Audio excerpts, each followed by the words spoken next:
ఒకరోజు రాత్రి హైదరాబాద్ నుంచి వైజాగ్ వెళ్లే హైవేపై ఒక లారీ వేగంగా దూసుకుపోతోంది. అది డ్రైవర్ రాజుకి అలవాటు లేని రోడ్డు. ఒంటరి ప్రయాణం, అర్ధరాత్రి కావడంతో కొద్దిగా భయం వేసి అటూ ఇటూ చూసుకుంటూ లారీ నడుపుతున్నాడు. ఇంతలో ఒక చీకటి ప్రదేశంలో ఉన్నట్టుండి లారీ ఆగిపోయింది. ఏం జరిగిందోనని కంగారుపడి కిందికి దిగాడు. టైర్ పంక్చర్ అయిందని అర్థమైంది. అప్పటికే రాత్రి 2 గంటలు కావస్తోంది. చుట్టూ చిమ్మ చీకటి, పక్కన చిట్టడవి. చెట్ల నుంచి విచిత్రమైన శబ్దాలు వస్తున్నాయి. భయపడుతూనే స్పేర్ టైర్ మార్చడం మొదలుపెట్టాడు రాజు. టైర్ మారుస్తుండగా వెనుక సీటులో ఎవరైనా ఉన్నారేమో చూసుకోమని ఒక శబ్దం వినిపించింది. రాజు లిక్కిపడి చూశాడు. ఎవరూ కనిపించలేదు. అతను భయంతో అలా అనుకుంటున్నాడేమో అనుకున్నాడు.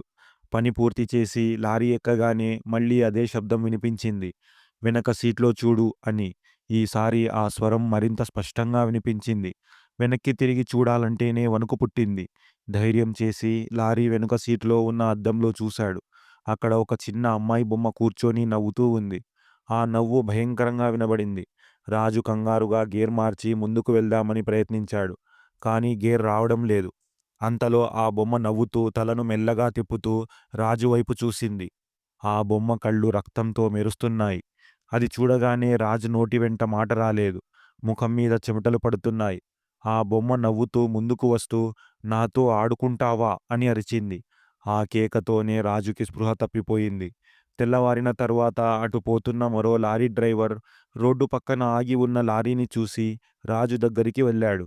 రాజు స్టీరింగ్‌పై తలపెట్టి పడిపోయి ఉన్నాడు. చుట్టూ చూస్తే అక్కడ ఎవరూ లేరు. కానీ ఆ లారీలో వెనుక సీటులో ఒక చిన్న అమ్మాయి బొమ్మ నవ్వుతూ కూర్చొని ఉంది. దాని కళ్ళలో నుంచి ఇంకా రక్తం మెరుస్తూనే ఉంది.